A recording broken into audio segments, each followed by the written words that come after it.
The astrology of relationships is used to study the nature of a relationship.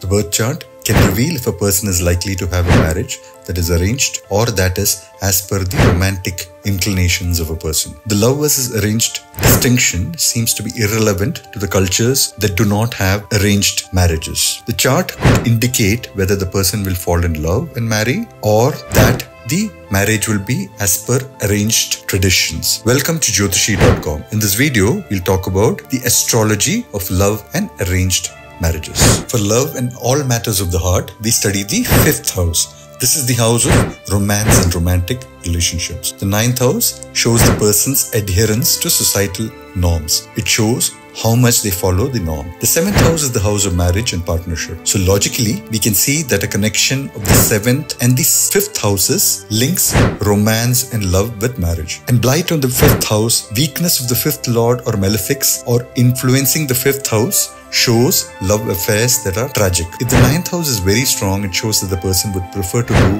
what is expected of them instead of choosing an unconventional marriage. Indications in the birth chart are most likely to fructify when the person is running a dasha of a relevant planet. The time has to be right for things to fall into place. The most likely dashas for love marriage are the 5th lord, 7th lord, Rahu, Venus, Mars or the moon.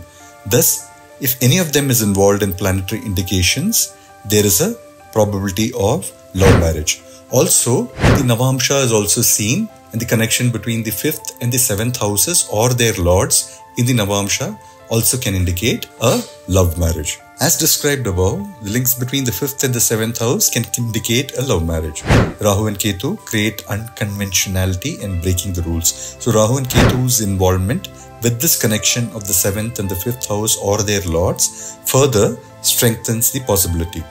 Mars gives fiery passion. So Mars associated with the person's first house or lord gives the determination to convert the marriage into a love marriage. The nodes being placed in any of the kendras can lead to a love marriage.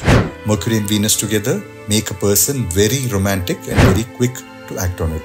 So these two planets placed together in a chart in any position will make the person predisposed to be very romantic. This can end in a love marriage that has turned arranged marriage. Venus is the planet of romance and love. When Venus gets affected by Rahu, this gets amplified. If the Rahu is in a Rashi or Nakshatra that is owned by Venus, this effect is still seen. When this connection gets afflicted, it can cause a love affair to become scandalous.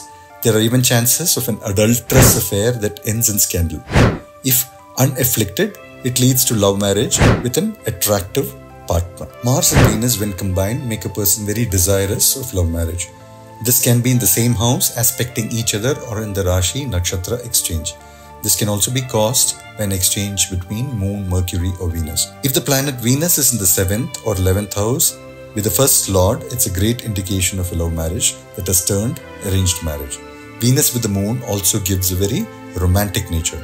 This is more strong in the 7th, 9th and 12th houses. If it is in the 5th house, it is an indication of the highest form of love. This is more than physical and very selfless and also spiritual.